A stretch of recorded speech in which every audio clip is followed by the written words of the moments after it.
Alright guys, welcome to VALORANT News. The big drama becomes official last night. Seangares drops a 1 hour long video discussing the tier 2 match fixing allegations and various other issues around the community at the moment. This has caused though massive drama, the way that this has been approached, a lot of the reaction to it from some of the individuals and teams implicated in this investigation, right, giving their own perspective as well. What's actually going on here behind the scenes? Is anyone guilty? Is anyone innocent in this scenario? Where do we go next from here? Because the evidence in some ports is rather overwhelming. Is this the death of tier 2? Very much into your thoughts in the comments. Hit the like button if you enjoy. Subscribe if you're new as always. We'll get into all of this over the coming minutes. I wanted to start with some drama in Europe. So yesterday, in the challenger side, KOI Phoenix played Enterprise Esports and Pika experienced a disconnect in round 3. Now at the time, they didn't replay it due to a miscomm, and therefore even though the series was over and complete and done, they're actually going to replay it from that moment. So the team will now replay, the KOI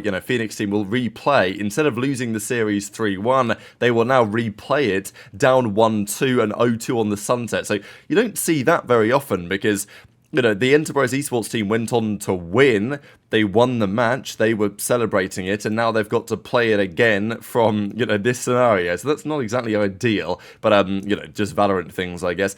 The other big drama in the Esports World Cup. 100 Thieves are eliminated from the upper bracket, but they're still in the tournament for now. We'll see how that goes in a second. But it's NRG, after making the change, FNS gone, bringing in Scuba.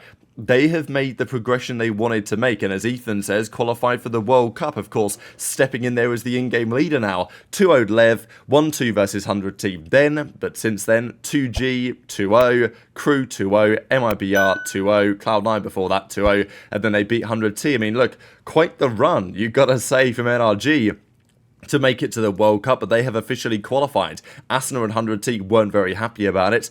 But this was the result. As I say, over 5 maps, you're probably going to find that the best team should be winning. And that's what we saw here with NRG, right? The Pearl was 13-5 on 100T's map pick. Then they bounced back on the split.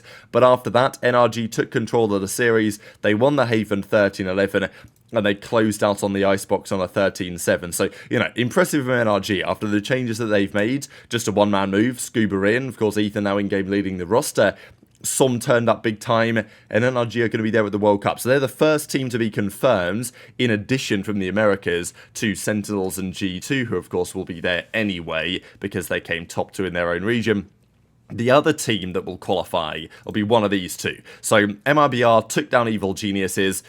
Unfortunate for EG, I think it was always going to happen. Nature had a real stinker of a series here. Ye tried his best, to be fair, with the plus 15. They lost the Lotus, MIBR did, but after that they bounced back. Won the Icebox 14-12. This was a particularly, gut-wrenching one, I think, for Ye, going 27-18, outperforming Aspas on the map. But on the Jet on the Icebox, difficult to do. This really was a roll back the years moment. Not to say that Ye couldn't still do it today, but I just thought it was nice to see Ye still playing at that kind of level. And then they lost the map 5 or the map 3 split 13-9. 3G go home, but MIBR continue. They will play 100T in about 6 hours to determine who's going to be the final team, the deciding match to qualify through. That is also true in the decider in the EMEA side. So, BBL, they got the win against Team Liquid. Unbelievable performance from these guys. Honestly, great to see, Yampi and those boys back in business over there. Of course, he has some experience with Liquid as an organization too. But Profek was going off on the, on the BBL side as well. Of course, the changes they recently made over the last few months or so to take them from being a kind of a Turkish powerhouse, not quite for esports but not far off, to now being a real contending force. And it looks like, just as a recording, that Liquid might go from being a situation where they were the big favourites to make it, to maybe not making it at all. KC, they might finally be doing it right. Of course, the changes that they've made before the start of the season, the optimism that they had that maybe Sadak was the man to lead them to the promised land. I mean, look, they lost map 1 13-7. Since then, they've bounced back 13-5, 13-10. The Haven hasn't yet started. But, right now it's anyone's game between Liquid and KC, and that's the decider to get to the World Cup or not. But this was the big drama that we've been waiting a few days for now, and it finally arrived last night. To Seangares, the big drama, if you guys remember, was last week. Funhaver said basically he just leaked everything, that there was these match fixing allegations going on, And Seangares was very frustrated about it because he was effectively conducting his own research into the situation, and he then realised that, well, Funhaver leaking all this was going to mean that those that were potentially guilty would, delete information and make sure to try and cover their tracks and stuff like this. So likely that whole Funhaver situation that leaked all of this drama in the first place has had a negative effect on actually catching some of the people involved.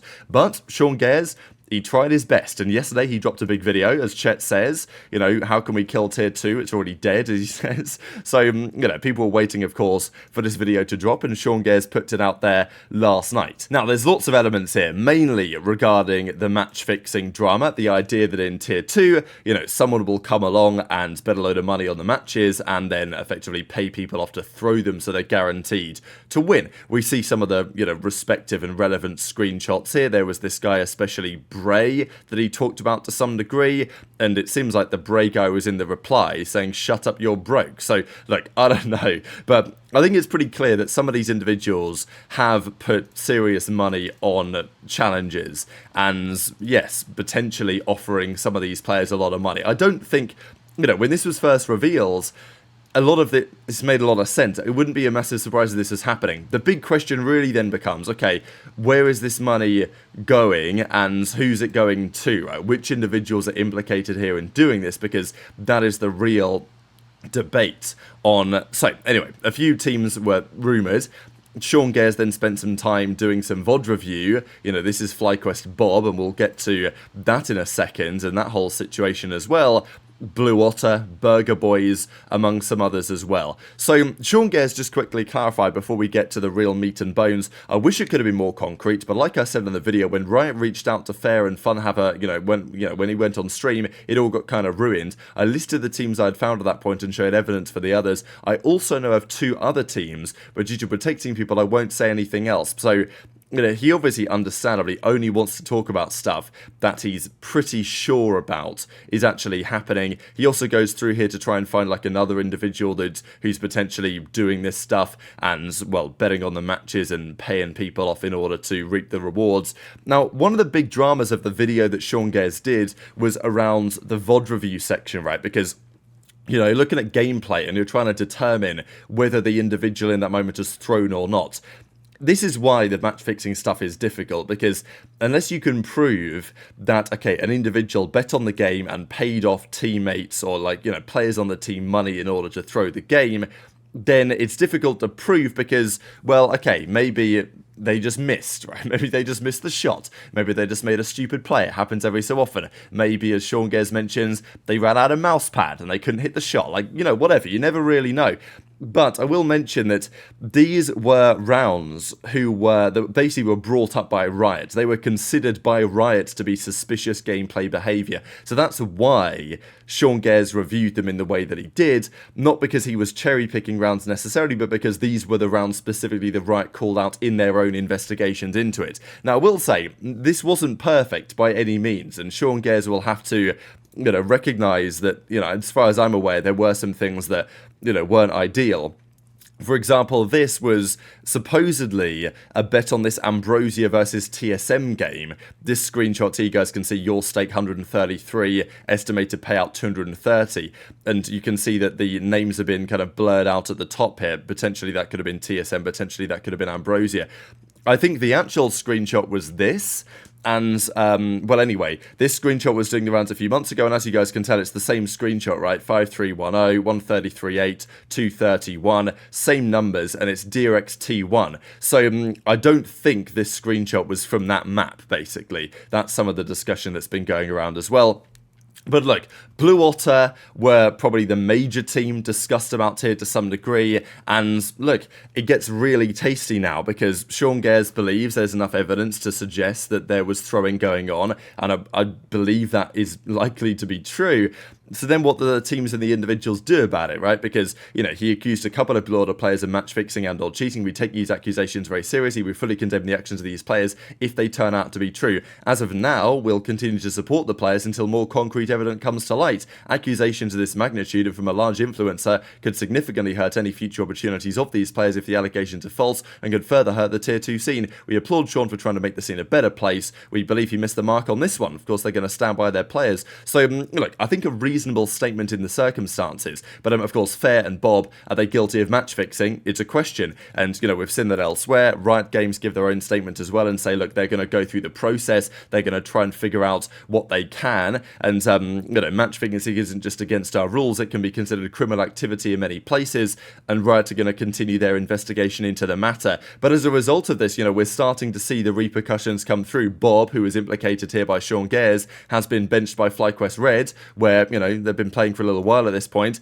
and the drama then continued because here's Nick, who's, father of Fireball, and he, of course, was implicated in some drama as well, and, from the Blue Otter side, the players that we mentioned, and his father says, my boy has poured his life into his career, he loves Valorant and the community, this slander to his team and specifically my son will not go unanswered. More than anything, this appears to be projection or cope. Huge mistake, kid. So, exactly. He said a huge mistake, kid, to Seangares.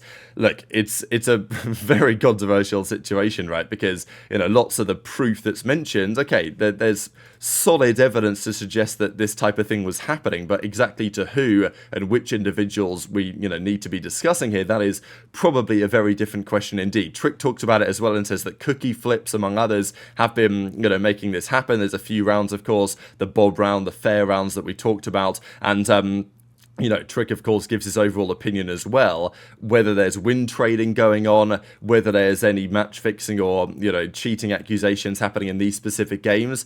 I don't know. I still think it's early days for all this drama, but very much intrigued to your perspective in the comment section below. We're going to leave it there for today because I've got plenty to get on with for the rest of this afternoon. But very much intrigued to your thoughts in the comments. Hit the like button if you enjoyed. Subscribe if you're new. Take care, and I'll see you next time.